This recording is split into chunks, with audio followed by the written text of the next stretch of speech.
Peace be upon you, peace be with you, peace be upon all, and may you have abundant blessings through the real truth that we are going to show you, to show all,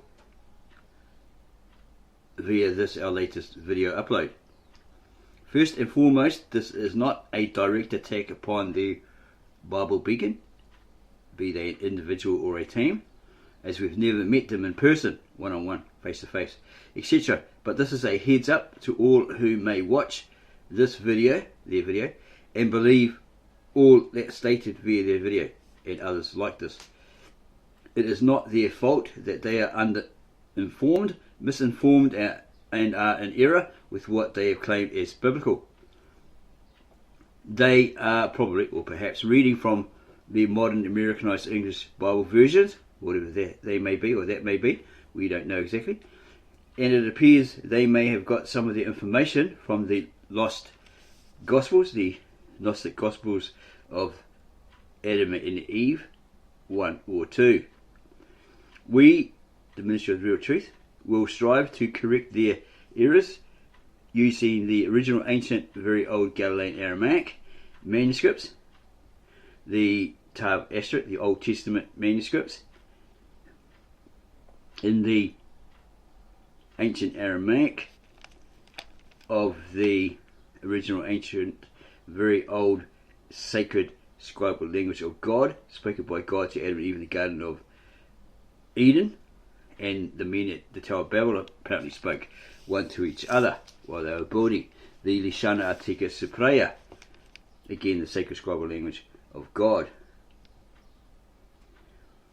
We have obtained these original Ktav Ashurit manuscripts, with Aramaic manuscripts, from the translation done by native-born Aramaic-speaking translator Victor Alexander from Mesopotamia, Syria. He translated those after he brought them in Bible format from a high priest that he'd met, who said, "Why are you translating from the Syriac? It's wrong." And then he spent a year in depression. Then he decided, I'll translate those Old Testament as well as the Galilean Aramaic New Testament manuscripts in this Bible format that he bought from that priest. He used a certain method to do that, because keep in mind that they are old, they're ancient, old languages that are long dead, no longer written or spoken. They may have derivatives like the modern Aramaic, Galilean Aramaic, or Syriac, as well as there be the modern form of the Koine Greek. These were, especially the New Testament Galilean Aramaic manuscripts, were in the possession of the original Apostolic Church of the East, known as the Nestorius Church, or the Nestorian Church. The disciples who hung around with Jesus 24/7, 365 for his 3-year mission, somebody there was literate, and they wrote all down what they heard him say, teach to them, teach to others, and those miracles and healings that he did over that mission period. Somebody picked it up when the Church of Jerusalem was destroyed and ran with it, and went across different lands. Thomas being one of them, who was allocated the short straw to go to India and preach the good news by Christ, and by that straw drawn. He was the founder of that original ancient, very old Apostolic Church of the East. He had help with that by Thaddeus, Bartholomew, Peter, and Mary of the 70. And these were those who followed Jesus around wherever he went. They're like extended disciples. Now, this original ancient church was founded around the 1st century AD. Then Thomas went on to India after he'd given these writings, these texts, to the high priest of that church. Founded churches there and was martyred by jealous Brahmins. He was run through with a spear. But his followers travelled to China, then perhaps Japan, etc. Okay, so he founded that church. And he handed over these texts to those appointed priests of that church, and then teach that, along with Peter, etc. They taught these priests exactly how the church was church was to operate, and then they'll teach the next lot and the next lot and the next lot down through the centuries. This original church was eventually destroyed around the 13th century, but this one where they had the hidden, preserved 2,000-year-old New Testament Galilean Aramaic manuscripts is a restored church. So Thomas gives these manuscripts to that church, the high priest of that church.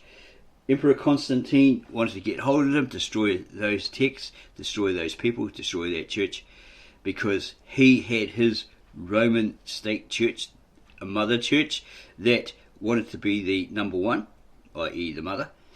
So any opposition or competition, he went out there, or sent his men, his army out there, to get hold of those texts, burn them, and put to death or torture, etc., whatever they were instructed to do. These people that possessed them, either they converted to the Roman state church, or they faced the sword. And a lot of them said, no, get lost. So they died, right? So he wanted to destroy this church and the text that they had, because he knew that this is the competition, the opposition, because they had the truth according to what the Christ had said, done, and what they'd witnessed. So they hid these from Emperor Constantine, therefore preserving them for over 2,000 years. They went on to the church being destroyed, and then they were being martyred, murdered, called heretics, etc., and kept running, went to different places like India, China, perhaps Japan, where they were very well liked. The Chinese, etc., helped them build their churches there, as they did in India, until the Jesuits came into India and said all these people were heretics and destroyed their churches, and put a lot of those people, about 15,000, on to death to establish their Roman Catholicism, right? So this has all been attested, that these original manuscripts were handed over by the blessed hands of Thomas the disciple to the ancient church of the East by a once head patriarchate of that particular church, the restored church, Isai Mashun, Ma Isai Shamun.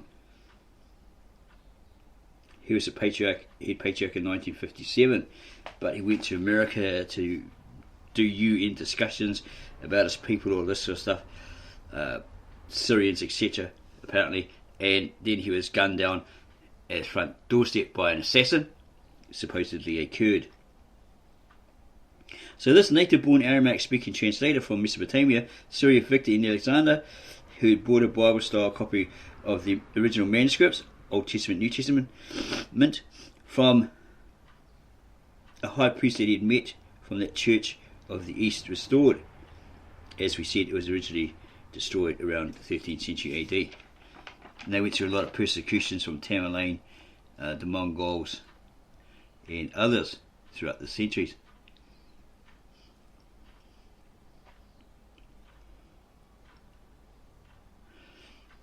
These languages are long dead and no longer written or spoken. It is very rare today for a native-born Mesopotamian or Syrian priest or commoner to speak that old language. It is very rare that someone still does. And if one actually does, you come across one by chance, they're so old and English is not their second language, so they can't translate all for you into the nearest English equivalent. So the restored Apostolic Church of the East priests teach it through their liturgy via the modern vernacular to their church mass. They probably use the Syriac and a little bit of Arabic. We're told by former members of that, or of a Syriac church in the East. Let's now look at this video by Bob Beacon to see exactly where they have gone wrong. Okay, they open asking the question, who was Cain's wife? Were there other people besides Adam? In their video they try to answer these questions and others, but they give the wrong answers. So we'll listen to all they have to say, then compare all they say or state with the original ancient, very old Galilean Aramaic New Testament manuscripts where it's applicable. But we think they're mainly delving in the original ancient with the Genesis account. Okay, so we're going to have a look and compare it all they say about Genesis with the original ancient very old Ktav Ashurit Brita in the original ancient sacred scribal language of God that he spoke to Adam and Eve in the Garden of Eden. We bring all of these Old Testament and New Testament manuscripts translated into the English equivalent by Victor N. Alexander, the translator, from his translation project, va.com, which was up and running and popular. We first came across it in, must have been about 2018, something like that. It was still up, right? But sometime after that, it was unfairly, unjustly taken down. So we revived it, and that's what we bring to all via our YouTube channel, The Ministry of the Real Truth, based on the teachings of those scriptures. Okay. So this video here is supposedly based on the teachings of the Bible and logic. And this Bible channel attempts to answer the many questions they pose within the video.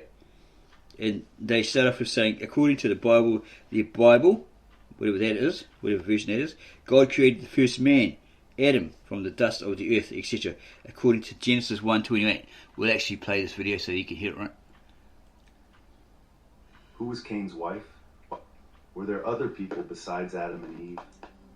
These are some of the questions many ask when reading the Bible and its account of the origin of humanity.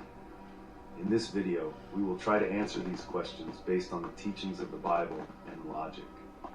Let's begin. According to the Bible, God created the first man, Adam, from the dust of the earth and gave him life by breathing into his nostrils. Then God caused a deep sleep to fall upon Adam and took one of his ribs to form the first woman, Eve. God blessed them and said, "Be fruitful and multiply, fill the earth and subdue it." Genesis 1:28. Okay, so up to Genesis 1:28 statement, they've got it all right. Okay, not that God made Adam and Eve first. Do you notice that these paintings, they're very, very beautiful paintings, right? Artistic impressions, but it's like God's semi-naked. That's all he's got to cover him. Adam's lying around like a Greek Adonis. Okay, she's semi-nude. Okay, it's just art. But look at it. Okay, it's very Greeky, semi-erotic, right? Okay, so up until Genesis 1:28, they got everything right. The mistake is they said 1:28, that God first created Adam and Eve in Genesis 1:28. So we're going to have a look at the original ancient, very old Ktav Ashurit, or Aramaic, from the Lishana Artica Cypriot, translated into the nearest English equivalent by the Syrian translator Victor N. Alexander. He's from Mesopotamia, Syria. He's native born. He speaks many Aramaic dialects and Norwegian, etc. So we're going to have a look at the Brita, or Genesis in English as you know it. Okay. Note, as the beginning, for he was that beginning, before the beginning, he was the beginning, the Son of God, you know him as Jesus the Messiah, Jesus the Christ. We know him as Yeshua Mashiach, the manifestation, the Muta, Ma Ya Yeshua Mashiach, his sacred title, created the heavens and the earth. And the earth was for him, and by him, and the darkness was over the face of infinite space, and the Spirit of God was over the layers of the waters. So there is Bayun. There's two of them mentioned there, right? Okay, God's probably in, the Father's probably in the background somewhere. Okay? And here it says, and God said. So we're thinking that it's referring to the Son of God. Okay? Okay, maybe God said something and it was done. Okay? But the Christ, or the Son of God, creates something, like he creates a lion or something like that. And his Father goes, wow, that's great. Well pleased with that one. Okay? So there's interaction there. So that would probably prove the Trinity or the Triune. There's difference between the Triune and the Trinity in meaning. Okay, we can go into that further, but we've done it in another video, so we're not going to go over it again. Okay, so it goes on, and it gets down to 128, and it actually says, and we've got 27. And God created the human being to resemble his own visage. He created them male and female. And God blessed them and said to them, multiply and increase and fill the earth and its environment, etc., etc. So he makes this human being looking like him. He had his face. That's what visage means. He created them. That's two or more, male and female. Okay, they weren't created androgynous or hermaphrodite. Okay, so he didn't create Adam as a male and a female, okay, or hermaphrodite. Here it says he created them, which means two or more. Okay, he made them and then brought forth these males and female, two different genders or sexes. Okay, then he blessed them and said to them, multiply, etc., etc. And he give you all the plants and don't eat all the creatures. Just use the byproducts that you have to make your milk, your cheese, your curd, whatever, right? Okay, very seldom that you eat these animals. They're usually just sacrifices. Okay, says here, and I give you all the creatures of the wilderness and all the birds of the sky and everything that walks the earth that has a living soul, and all the herd as a source for food. And it was so. Okay, so down here somewhere, 130, note, predominantly as a source for food, seldom to be sacrificed or eaten. So here, this is where these people in the video have got it wrong, because they obviously don't know about the original Ktav Ashurit or Aramaic manuscripts, Old Testament manuscripts. They have no clue of these, right? This will be the first time they're hearing about it, probably. Because the theologians, scholars, etc. all favour the Western theology and the Western terminology. Anything from the East, they tend to ignore it or poo-poo it. Say, oh, nah, everything was written in Greek, God was Greek, Jesus was Greek, all the angels are Greek, all the plants and the animals are Greek, all this sort of stuff, right? They're very Greek-oriented, and that's what they're pushing. Probably paid highly to do that. Okay, so here, God creates a human being to resemble his own visage. He created the male and female in his image. Okay? It's not saying that he's created them from the dust. It's up here. And God said, we shall make the human being in the image of our likeness. Or like us, right? Three-part, triune. But very different to the Godhead, triune Godhead. Basically that you have a soul, spirit, you have a mind, soul, spirit, and a body. It's encased in the body. And they shall have authority over the fish of the sea and the birds of the sky and the herds and all that sort of stuff. That's a pre-Adamic. Okay? Because here's a footnote here for 128. Literal Aramaic idiom or expression. God created the Aboriginal man. And no, it's not the Aborigine boomerang thrower, didgeridoo player who loves koalas and goes walkabouts. No, it's not that Australian native, indigenous native. He's using Aboriginal in the sense of that these were people that were one gathered in tribes, different tribes, right? And they were hunter-gatherers or that sort of stuff. But where he says Neanderthal, because this is part of his other project, or part of his website that we first came across, and we laughed at it, and we emailed him, we laughed at him, said, somebody's done a funny conspiracy joke, you know, saying all this sort of stuff, the theory of the Aborigines, all this sort of stuff, blah, blah, blah. And we actually were emailing him, and he was pretty cool that he didn't really reply to us about it, saying, you know, shut up, you know, stop being a clown, all that sort of stuff. He was actually very, very nice. Okay? And so maybe a week or so later, when we'd gone back to his website and seen other different things, we realised, oh, you clown, you were making fun of the guy you're sending an email to, the translator. But he just took it on the chin, and that's why we really respect that man, because he's cool-headed like a cabbage in snow, right? Lovely man. Okay, so it's talking about, he'd say the Neanderthal man later on, but that'll be incorrect, because Neanderthal man was the remains found in the Neander Valley, of which we thought, because we've been led to believe by some information online, that Neander, a German called Neander, found it. Right? That's later baloney.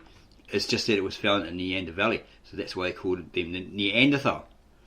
Okay, so it would be more the Cro-Magnon or whatever archaeology and science say, well, we discovered these bones from the Paleolithic period or whatever Stone Age period, and these are the Cro-Magnon or Homo erectus or whatever, you know. Okay, so that clears that up. Okay, so here's the difference. Okay, where God said in Genesis 2,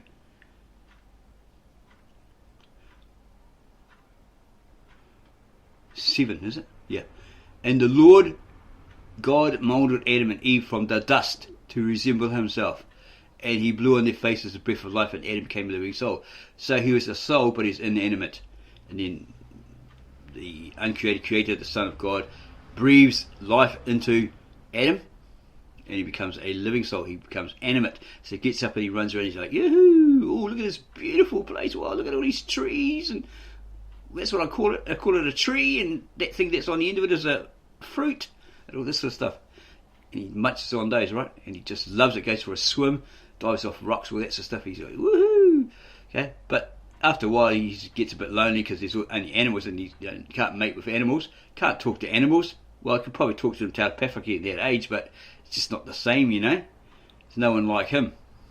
Okay, so God here creates him from the dust, from the earth, from the soil, however you want to put it, in your modern versions, the clay, red clay, whatever, to resemble himself, to be like him, right? And he blew on their face. He looked like him. In 3-part. And he blew on their faces the breath of life, and Adam became a living soul. Okay, here's a footnote indicator. Okay. 2:7. Literal Aramaic word. Adamtha, or portrait. Okay, so Adamtha would mean more than one man, we believe. Okay, in the Aramaic. Okay, here's the breath of life, the breeze, in English. Okay. So God molded Adam, or men, from the dust and to resemble himself, and he blew on their faces. See, there's two or more. That's why we say that Adamtha means more than one. In our understanding, faces the breath of life, and Adam became a living soul, or living souls. So there's quite a few of them. Don't know how many there were, but there was more than two, more than one, right? So that verifies that these people have made a mistake in their details. What we're going to do is we're going to mute this because our sound, or our recorder, video recorder, decides to crackle and pop and carry on. We don't know what it is. We've tried to fix it. It could be these speakers. It could be the sound cards had it.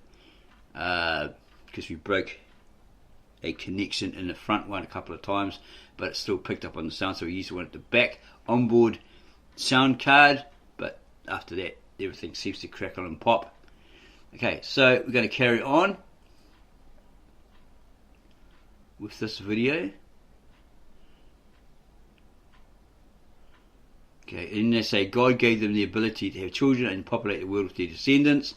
Thus the Bible tells us that all human beings came from Adam and Eve. Yeah, okay, and they were the first parents of these human beings. There's no biblical evidence of another race before them or after them or something like that. Okay, this is incorrect.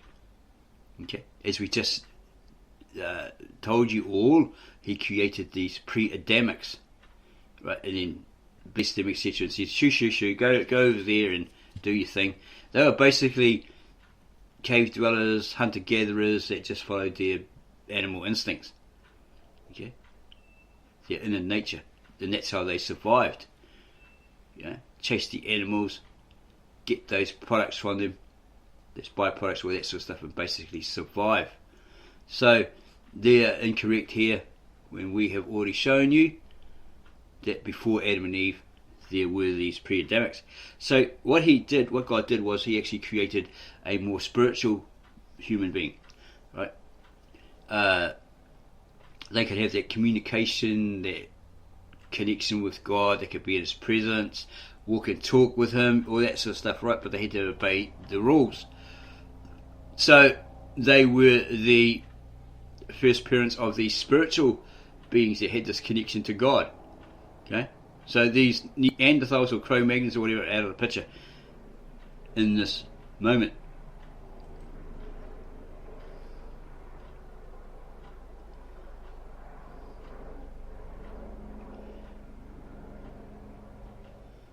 So every nation of men came from that. Okay, Acts 17:26. This means all human beings are siblings, they're all related, and that we share the same origin and the same creator. But then how is Cain's wife explained? And then they go to make this mistake. Where did she come from? The answer is very simple. They say Cain's wife was his sister. Baloney. Okay? because if you have a look at the scriptures further down, hopefully you're on the right one, after all this creation act, and then Eve is made from Adam's rib. She's a woman, which means comes out from man. She's made of man, then she gets blessed because she's from man, his rib, all that sort of stuff. Yeah, presented to Adam, and then they get along fine and dandy, all this sort of stuff. But then they do the sin, they break the commandment because of this sneaky serpent. Okay, and we have read by segregationist or racist biased groups that there was another group that did something wrong and they were cursed by God, but they were hanging around the garden, and this one in particular who had very, very dark skin tempted Eve. He says, look, did God say, if you touch this tree you'll die, all this sort of stuff? And he was lying. Like, Adam didn't actually say that. This is what he's saying to Eve. So she thought he did, right? So he says, look, touch the tree, you won't die. So he touched the tree and nothing happened to him, and she touched the tree and then ate the fruit, and she sinned and all this sort of stuff. Very, very different story. Others like that, saying, oh, this beast of the field was this race of people, all this sort of rubbish. Okay, basically the beast of the field, according to Genesis, is total rubbish. Okay, so there's Eve, who's the woman. She's the womb man. We're going to come to understand that. She's the womb man. She's a feminine man, feminine version of man. She has softer skin, she flashy eyebrows, beautiful lips, all that sort of stuff, right? Real voluptuous. She has paps or breasts with this milk in it to feed her child or her children. It's especially made for them. It's got the estrogen in it, all that sort of stuff, to befit them, to make them grow, all that sort of stuff. Okay, so yeah, and she has a womb, uterus, a womb, etc. So she's really a womb man. She's not a feminized man, you know. So it wasn't Steve with John or Adam with Steve. Okay, it was him and Eve, and then they had children. Okay, they got together and did the wham bam thank you ma'am, right? And then they produced these children. Okay, after they sinned and they were pushed further into the east, away from of the Garden of Eden, right? So she becomes pregnant because she had intercourse in Genesis or Brita or Genesis 4:1, and Adam had intercourse with Eve, and she became pregnant and gave birth to Cain or Cain, and she said, I have gained a man for the Lord. And she further gave birth to his brother Abel, and Abel became a herder and Cain became a tiller of soil. So don't think they were twins. She had that one first. Cain was the oldest, and then later on she had Abel, but there's no mention of her having further sons and daughters in between. It's not there, even in your modern Bible versions. And there came Cain after many years. Okay, so down in the footnotes here, it's got the original name of Cain in the Aramaic. For one literal Aramaic Cain or Cain, it means gain. The word is probably derived from the Aramaic. And 421 literal Aramaic Havil, Abel. Ironically, it's probably where the word Abel, A-B-L-E, came from in our English language. Okay, so this Havil is actually a place on those old maps called Havilah. We had an idea that it's where Cain killed and buried Abel, okay, Fars region, and that's supposed to be modern Kuwait, but we're not sure on that because we don't speak that ancient, very old Ktav Ashurit or Aramaic, or even a modern Aramaic derivative or Syriac. So we'd have to get hold of the translator to ask him, is Havilah basically saying that? It's funny how every time we make a video, the planes fly over. Okay, we could like have a rest and do it at 2 a.m, and a plane will fly over, or a car will zoom up and down the street. Yeah, and then when it's really quiet, we think, yeah, okay, it's been quiet for a couple of hours, we'll make a video. suddenly a helicopter comes over. It's like this must be a big criminal element going down around here somewhere. Yeah, it's just really weird. Whereas years ago there was no problem like that.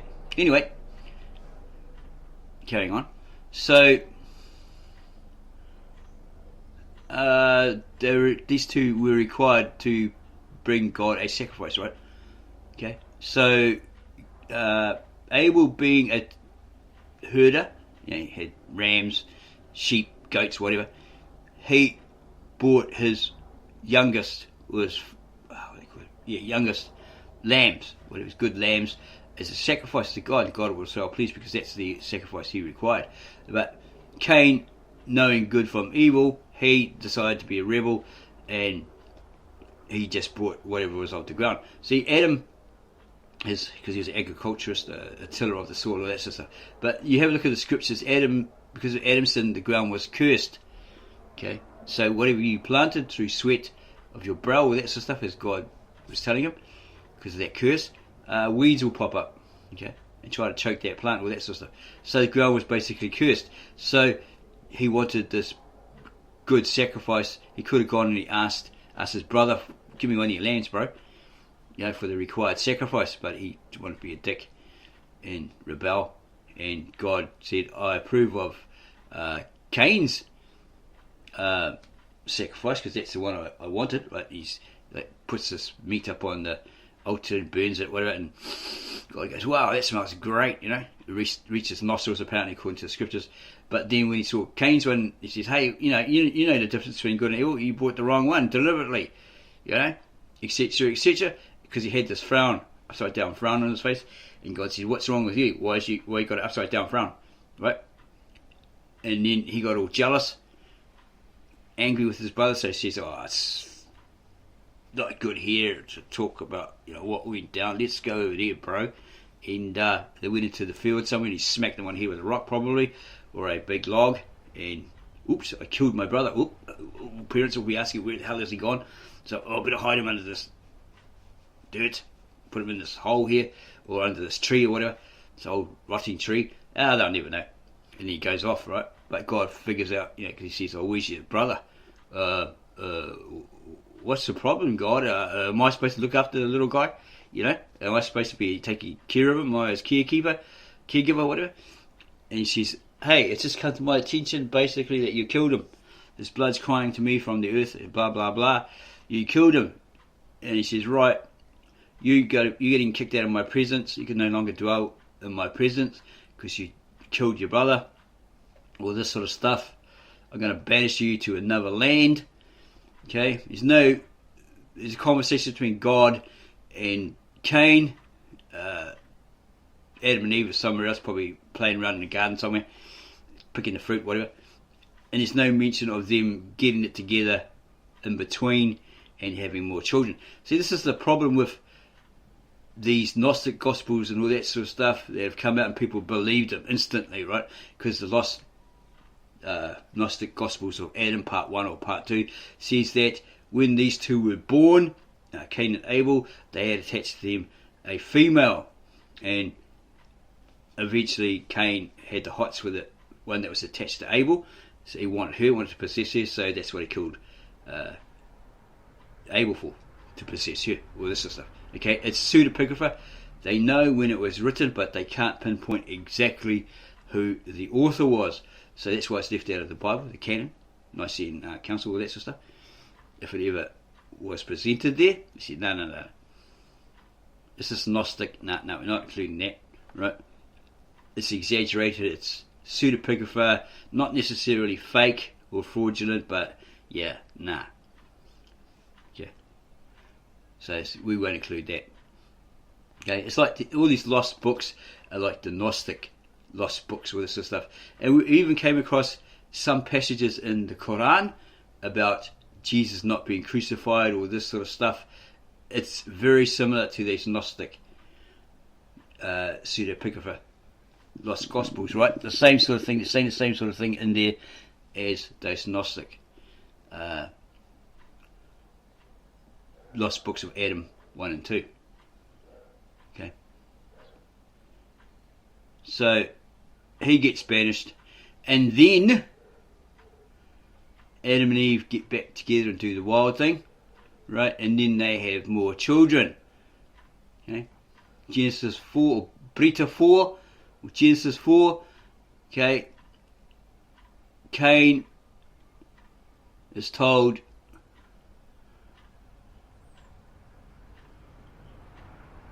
you killed your brother, and Cain goes, my errors are too great to be forgiven.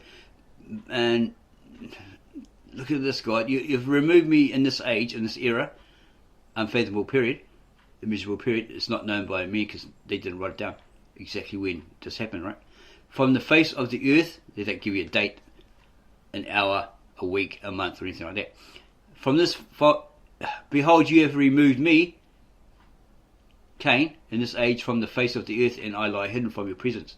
He's still seen by God, but he's away from him, right? He's not dwelling in his presence. They haven't got this relationship anymore. And I am a wanderer and a nomad on the earth, and whoever finds me will kill me. Hang on. Christians keep saying there's only Adam and Eve, Cain and Abel. Cain killed Abel, that's it. Nobody else. Okay. But how come he said, I'll be a wanderer and a nomad on the earth, desert dweller, and whoever finds me will kill me? Oh, here's an easy answer. Like these people here would say in their video, he married his sister.